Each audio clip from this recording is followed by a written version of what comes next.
Hi friends, welcome to Thangatamil Vlogs. இன்றைக்கி நம்ம என்ன பார்க்க போகிறோன்னா 6 மாதம் குழந்தைங்களுக்கு ராகி பால் கஞ்சி எப்படி ப்ரிப்பேர் பண்ணுறதுன்னு பார்க்க போகிறோம். வாங்க வீடியோக்குள்ளே போகலாம்.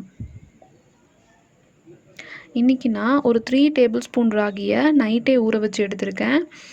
நீங்கள் மார்னிங் ப்ரிப்பேர் பண்ணுற மாதிரி இருந்ததுன்னா நைட்டு ஊற வச்சுக்கோங்க. ஈவினிங் ப்ரிப்பேர் பண்ணுற மாதிரி இருந்ததுன்னா மார்னிங் ஊற வச்சிங்கன்னா போதும். ஆனால் ஃபஸ்ட் டைம் பேபிக்கு இந்த கஞ்சி கொடுக்குறீங்கன்னா நீங்கள் மார்னிங் கொடுங்க. அப்போ தான் இதோட ரியாக்ஷன் எப்படி இருக்குதுன்னு நம்மளால் பார்த்து கண்டுபிடிக்க முடியும்.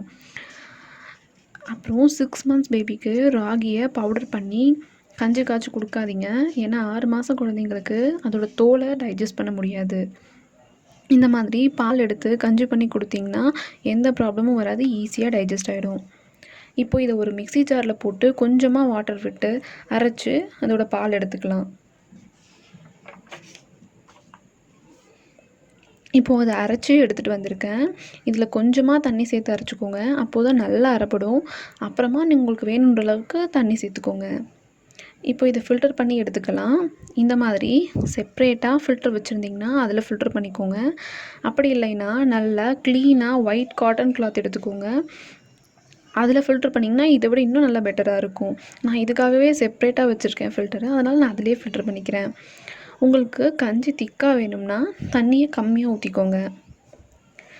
ஃபஸ்ட் டைம் கொடுக்குறப்போ இந்த மாதிரி தண்ணியாக கொடுத்தீங்கன்னா குழந்தைங்களுக்கு முழுங்கிறதுக்கு ஈஸியாக இருக்கும். அவங்க அப்போ தான் முழுங்க பழகுவாங்க. அப்புறம் போக போக நீங்கள் உங்கள் திக்னஸ் இன்க்ரீஸ் பண்ணிக்கோங்க. இப்போது பாலை நல்லா ஃபில்டர் பண்ணி எடுத்தாச்சு.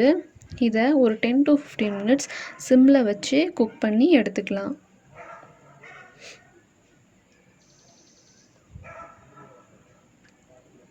ஸ்டவ்வில் வச்ச உடனே இந்த மாதிரி ஒரு கரண்டி போட்டு கலந்து விட்டுட்டே இருங்க, இல்லாட்டி லம்ப்ஸ் ஃபார்ம் ஆயிரும்.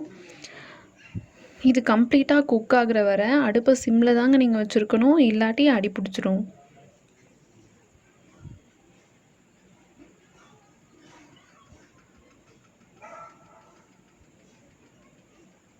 இப்போ சரியாக ஒரு 7 மினிட்ஸ் ஆயிருக்கு. இப்போ தான் கொதிக்க ஸ்டார்ட் ஆயிருக்கு.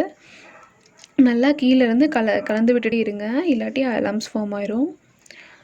இப்போ ஒரு 15 மினிட்ஸ் ஆயிருக்கு. இந்த மாதிரி நல்லா கொதி வரணுங்க. அப்போ தான் நல்லா குக் ஆயிடுச்சுன்னு அர்த்தம்.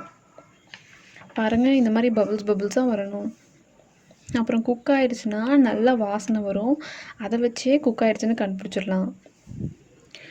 இப்போ ஸ்டவ் ஆஃப் பண்ணி நல்லா ஆற விட்டுறலாம்.